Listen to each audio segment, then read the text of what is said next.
Do you tend to be a kind person that's always serving others? Have you experienced a religiously destructive relationship or an emotionally destructive relationship? Hi, I'm Tara. I've been there too.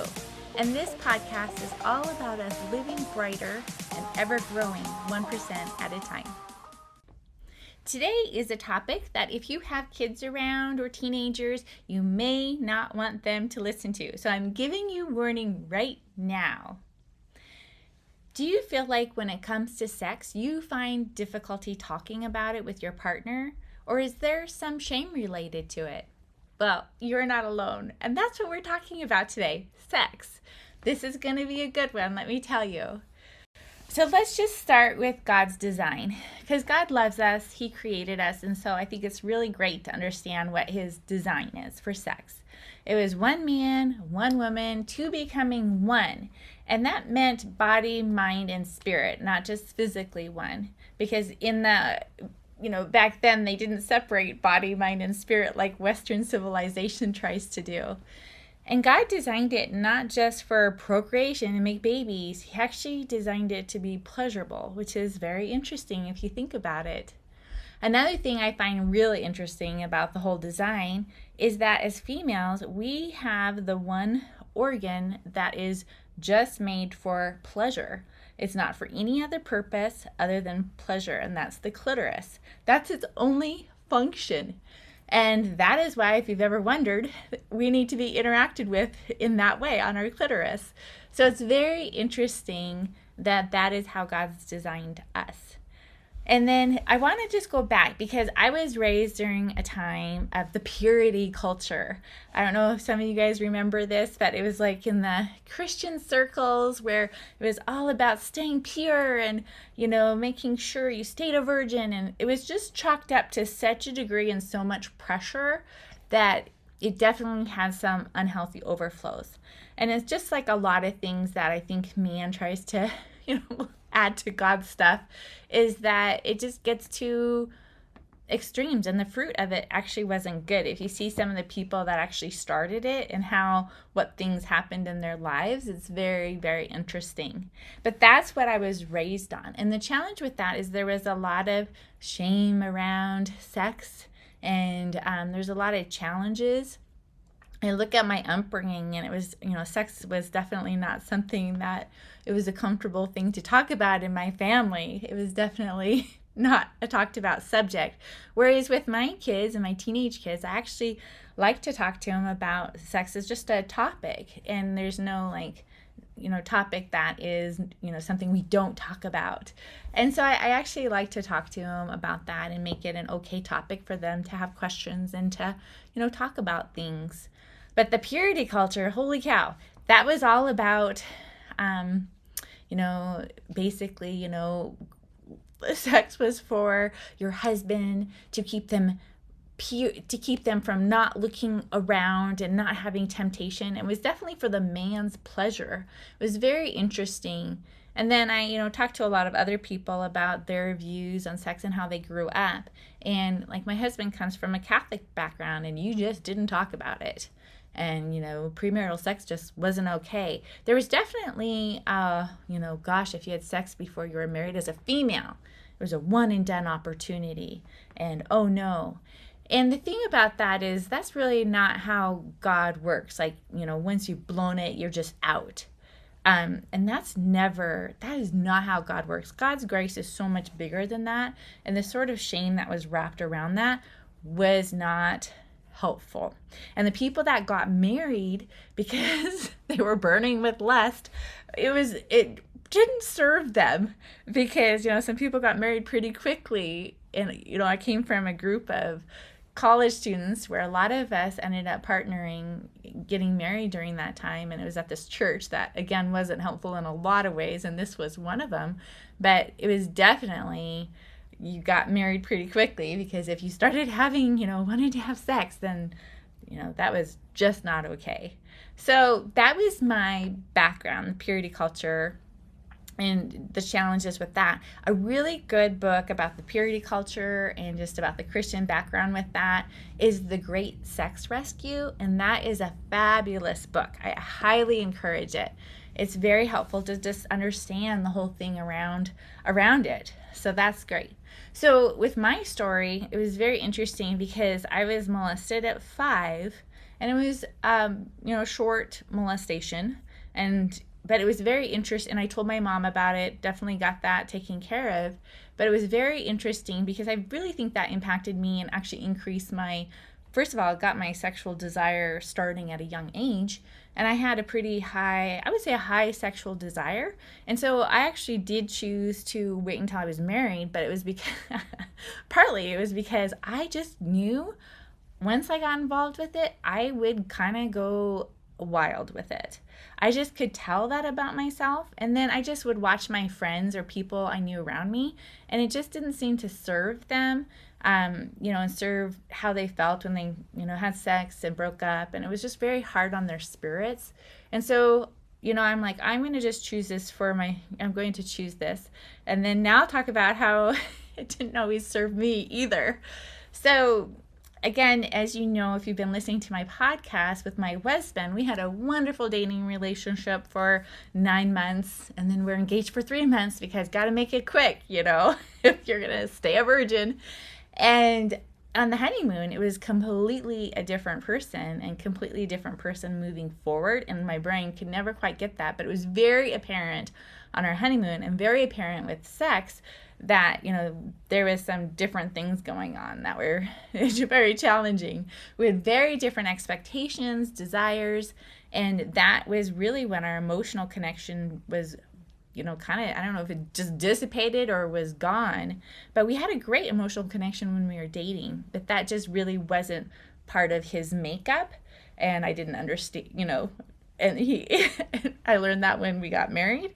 And so it was very interesting when it came to sex because we had no emotional connection. So basically I found it and we couldn't talk about it because we couldn't talk about much of anything, that had to do with anything that had emotions to do with it. So that made it a bit challenging.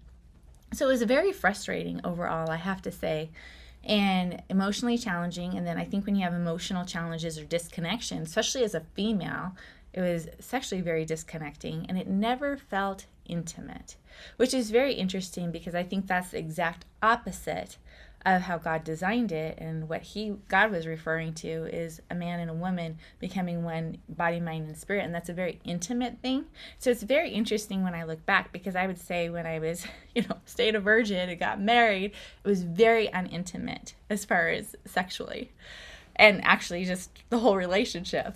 So that's the short of that.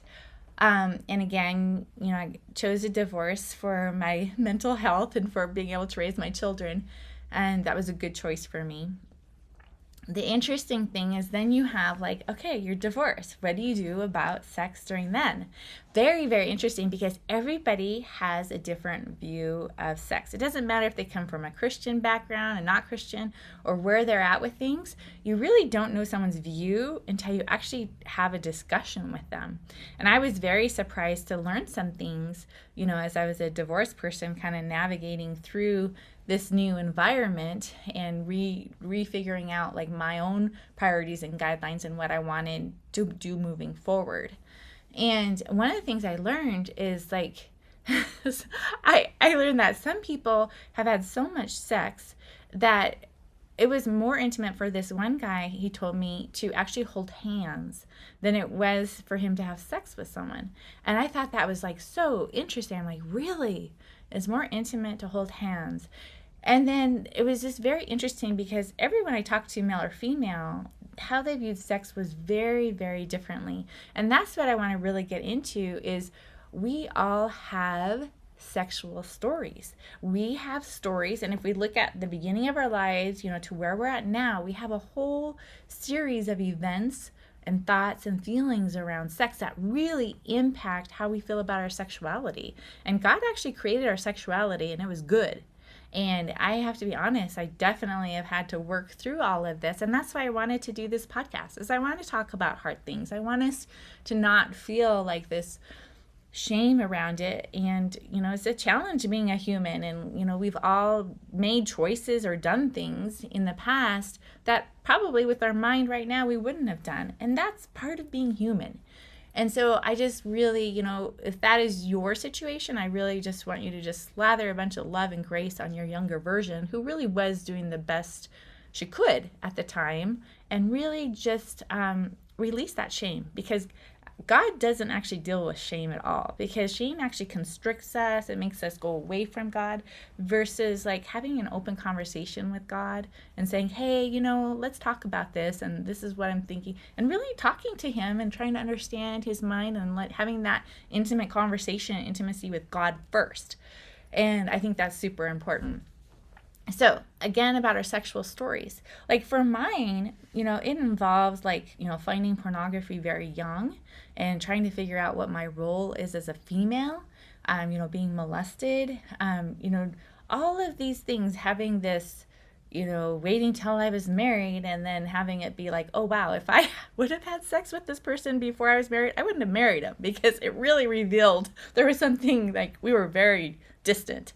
And, just different things, and having to work through the different stories and the different thoughts, and allowing God to heal all parts of that, and having conversations with him, because God sees and knows all. He created sex. We can talk to him about sex, and he doesn't just want us to cope. He really wants to heal us in every area.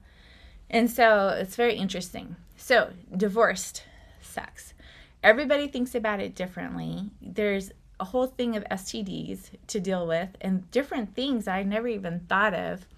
And then it's kind of funny looking back, because I had made some decisions. Like for me personally, I had chosen that I wanted to date someone for 2 years before I would marry them. And for me, I knew I did not want to wait till I was married to have sex, because I felt like sex was very revealing.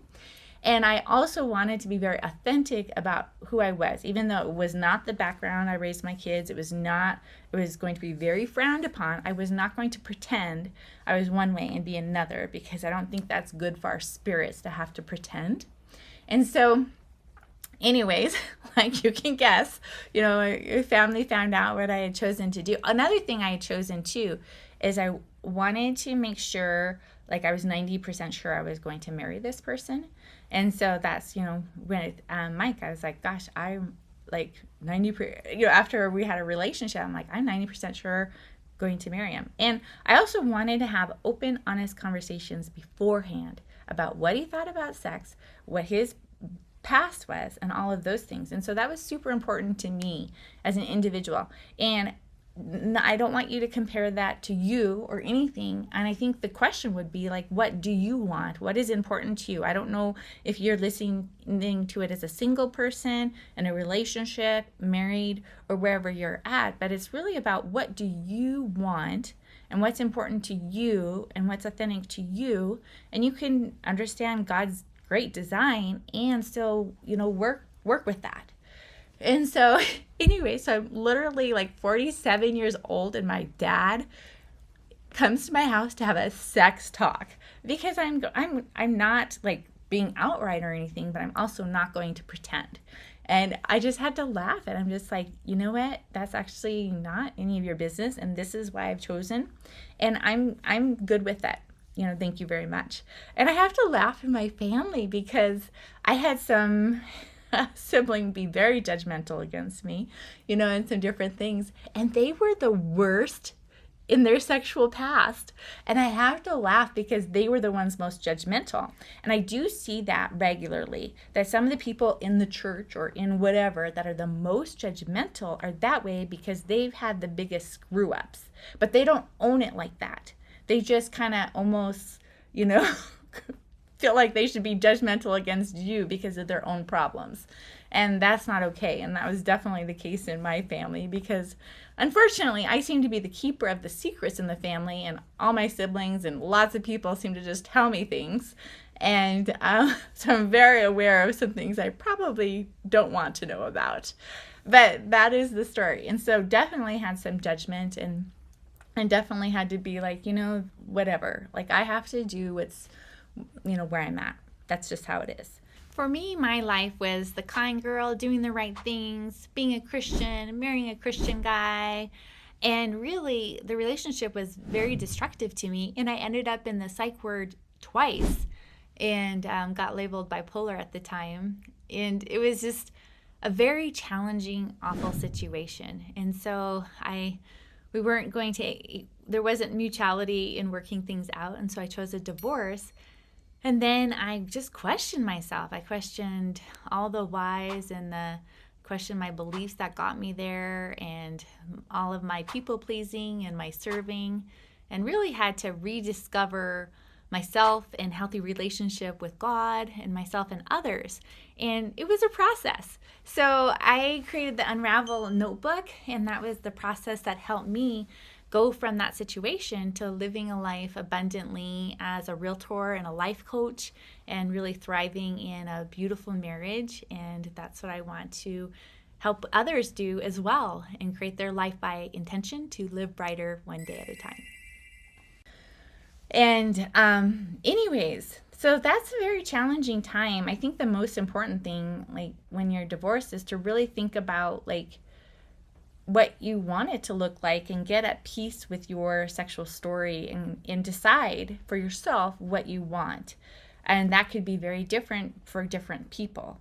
And I think as women, just owning up to what we want and what we've experienced, and realizing that it's not just for the man. And, that's how we were kind of trained. I feel like I was trained. And realizing it's actually supposed to be great and good thing for both people, and an intimate thing. So now I'm going back to, I'm married now. And it's very interesting because we have my husband Michael and I have a very intimate, close, emotional friendship relationship, and very intimate, wonderful, beautiful sex. And now I understand God's design a lot better, because I'm like, wow, I see that we are actually one body, mind, spirit, soul. And I had never really experienced that or understood that. And with that said, it is a sexual journey when people are, in these committed relationships, because just in the short time that I've been, married, I guess it's 2 years, we've had to deal with my pelvic floor prolapse and surgery. I've had to deal with hormones because I had a hysterectomy. He's had to do with hormones, ED, differences in desire, all sorts of things. It's if you look at the amount of things we've had to kind of overcome or go through, I would say go through is pretty a lot. But the cool thing is we really talk about it, and we really discuss it and have open communication, and we both work to have a healthy sexual relationship. And that starts with having a healthy sexual mindset ourselves, and that's something I had to kind of own my own sexuality, because really I hadn't even done that, and I had a lot to learn. So that's probably one reason why I like to share all about this. So literally I've had to deal with all sorts of things, hormones, all of that. So what I want to ask you is, what do you want when it comes to sexual, your sex? Is it pleasurable? Because it should be pleasurable for both people involved. And that's sometimes a thing that has to be talked about and educated, because women and men work very differently how our bodies work. And it is our jobs as a female to educate our husbands, how our body works and what feels good. And that's something that, my husband and I talk about, is we do give each other feedback and talk about things. And that's very, very helpful. Do you know your own body? What is your sex story, and have you healed the parts of your sex story that need healing? Because that can be very impactful, because there's subconscious, I could have been molested and associated that with that sex is wrong and yucky. And that's actually happened to other people that I know that have been molested, and it very much impacts their sex lives. They're married people that I know, and it really does impact things. So really taking the time to do the healing of that, and I would say definitely see a specialist, a counselor in something like that, one that specializes in this. I think that's super strong. And anytime we invest in ourselves, that's the best investment we can make. There's a lot of great actually books and even podcasts that just normalize and help with this whole process, and I think that's very important too. I really liked there's a podcast, The Place We Find Ourselves, in episode 153. That's about your sexual story. And I think he has a lot of really good things to say about that. So for now, what I want to do is a healing visualization, because I think it's just so important to just have something practical we can do just to heal these parts of us. And so if you are able to close your eyes, please do. If you're driving, please don't. You can still visualize this. And so what I want you to do is just take a deep breath in from your belly, and then hold it, and then breathe out slowly. I want you to do it one more time. Take a deep breath in from your belly, and then hold it, and then breathe out slowly.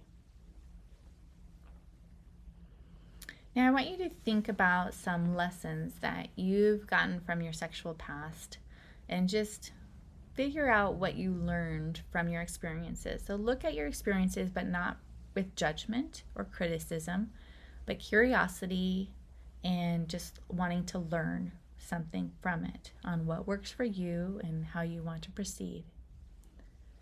And once you've done that, I'm going to give you a few seconds to work on that.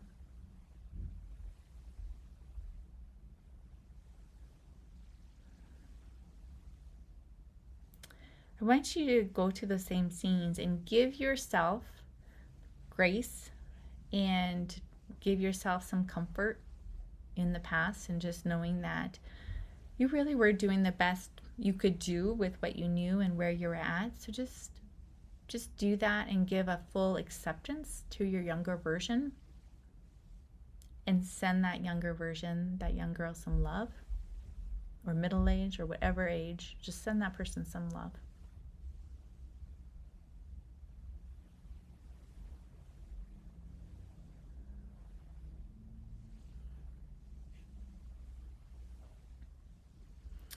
Now I just want you to just say to yourself after me, I accept and I choose to make peace with my sexual past. My past does not define me. I choose how I want to be moving forward, one decision at a time. Now I want you to pretend like you have this very strong vacuum, and any shame or any darkness or anything that you have related to your sexual past or sexual history, I just want you to use that vacuum and go wherever it's at and just suck it out, suck it off of you. Any labels given to you, any shame, the sadness, any of that doesn't serve you, just vacuum it off.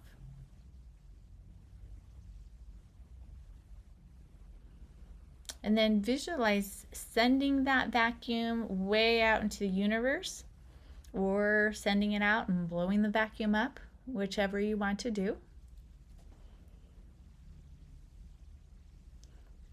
Now I want you to visualize. I just feel like God gives us all, He gives us who He is, and we're created in His image, and He just gives us basically golden flecks of love that just fill us up as kids.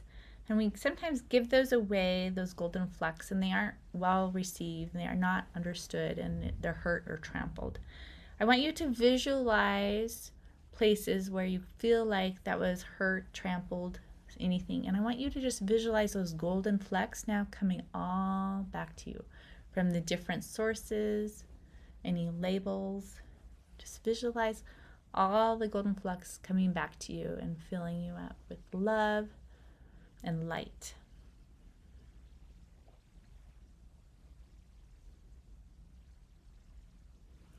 Now I just want you to visualize just God's shining light above you, and it's golden and flickering and coming down, and what you feel is just love, acceptance, understanding of our humanness, and just a desire to be closer to us. And just feel the love. And I want you to now take a deep breath in and breathe out slowly.